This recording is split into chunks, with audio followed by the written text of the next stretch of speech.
Nah, inilah yang kita coba manage. Karena dengan kebutuhan energi yang hari ini sangat besar, kita tidak bisa serta-merta itu mengalihkan dari fosil energy ke new and renewable energy. Ini yang terjadi di negara lain. Jadi kita tetap membalance, dua-duanya kita jalankan. Alokasi Pertamina untuk masuk ke bisnis EBT itu 19% dari capex, Pak. Ya, jadi 60% untuk hulu migas, kemudian 30% untuk kilang, 19% untuk EBT, ya. Nah, EBT ini kalau kita lihat rata-rata global energy company berapa sih mereka spending? Itu 9%, Pak. Jadi sebetulnya yang kita alokasikan sudah lebih besar dari benchmark dari perusahaan-perusahaan dunia. Dan EBT-nya dalam bentuk yang gimana, Bu? Ya.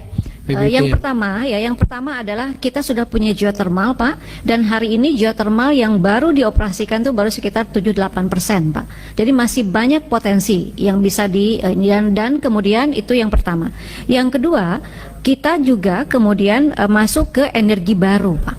Energi baru itu adalah yang berbasis nabati, bioenergi. Bioenergi itu bisa menjadi biodiesel ataupun etanol yang bisa juga menjadi biodiesel dan biofuel. Ini yang kita kembangkan. Sekarang CPO berbasisnya kita akan segera membuat etanol, kita campur dengan gasolin dari ada dua, dari molasses tebu dan kedua ada dari cassava. Nah, dengan etanol beberapa negara, Thailand itu sudah 12% sekarang, E12. Kita nanti akan mulai, kalau sebelumnya kita B10 sampai B30. Nah, nanti kita akan mulai dengan E5, E10 dan seterusnya. Oleh karena itu kita harus membangun etanol. Inilah salah satu bentuk untuk mewujudkan kemandirian energi. Karena dengan kita mencampur nanti dengan etanol dan metanol, maka import gasolin bisa kita turunkan. Seperti halnya kita jadi mandiri untuk gasoil mulai 2019 karena kita sudah berhasil menerapkan B30. Ini yang akan dilakukan. Jadi itu yang kedua, Pak, energi baru dari bioenergi. Yang ketiga adalah hidrogen, Pak. Geothermal bisa kita proses langsung menjadi green hydrogen. Air, angin, gas kita bisa juga jadikan hidrogen, jadi blue and green hydrogen. Ini menjadi energi masa depan dan demand-nya sudah mulai naik. Yang keempat itu adalah EV atau baterai. Kenapa kemudian di sini kita fokusnya ke energi baru, bukan ke pembangkit? Karena kalau kita lihat regulasi yang ada, pembangkit listrik itu adalah merupakan kewenangannya PLN. Karena yang memiliki grid itu PLN.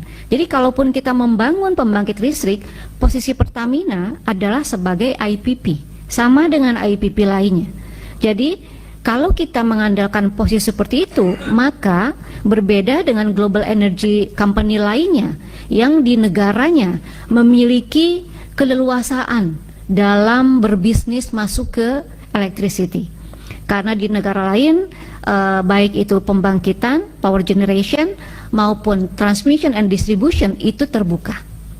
Namun kita tidak boleh berhenti karena regulasi. Kita melihat masih ada potensi lain, yaitu masuk ke energi baru.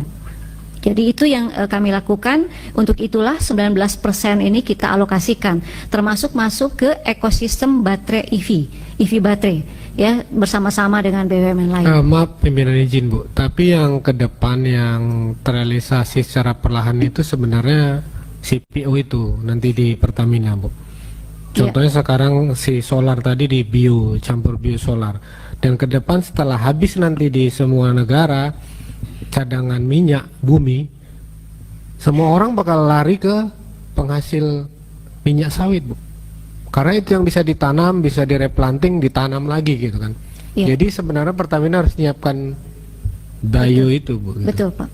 Green Refinery ada untuk memproses RBDPO, yaitu turunan pertama dari CPO yang ini menjadi B100, Pak. Dan itu hari ini kita sudah memproduksi, ini kita belum buat yang baru, kita memodifikasi dari kilang yang ada. Dumai itu 1000 barel per hari, di Cilacap 3000 barel per hari, nanti akhir tahun itu menjadi tambahan totalnya 7000 barel per hari. Itu ya untuk B100, Pak. Dan kita sudah ekspor. kita ekspor. Ya make manusia. Karena harganya kan mahal, Pak. Nah, Karena nanti kita jadi kemana-mana nih Iya, melebar. gitu. Ini dulu. Nah, nanti Ya. kalau perlu rapat lagi khusus untuk ya, ini. mengenai EBT. transisi energi kami siap untuk mendetailkannya seperti itu. Jadi Bapak Ibu tadi ada yang bertanya juga, ini 502 itu mana gitu. Sebetulnya itu kan gabungan ya, gabungan BBM, LPG dan juga listrik. Nah untuk BBM sendiri ini angkanya baik subsidi maupun kompensasi adalah 267 triliun Pak, dari 267. Jadi subsidi 14,6 ditambah kompensasi 252, jadi totalnya 267 Pak. Iya, itu adalah untuk BBM. Itu total subsidi dan kompensasi 267, kemudian LPG itu 134,8. Nah sisanya adalah berarti total yang LPG dan BBM adalah 401,87 triliun Pak. Jadi yang 100 itu adalah listrik. Baik, detailnya nanti kami sampaikan tertulis Pak, angka-angka seperti ini. Namun kurang lebih seperti itu dan mungkin itu saja Pak yang akan kami sampaikan. Dan tadi juga ada kekhawatiran kalau coal gasification to DMO, terus apa kabarnya dengan SPPBE, agen dan sebagainya. Pak, kami mengembangkan DME ini sebagai substitusi LPG, maka infrastruktur existing ini kami gunakan. Jadi yang kami bangun sekarang di Sumatera Selatan itu menggunakan terminal LPG yang existing dan juga kita menggunakan pipa existing.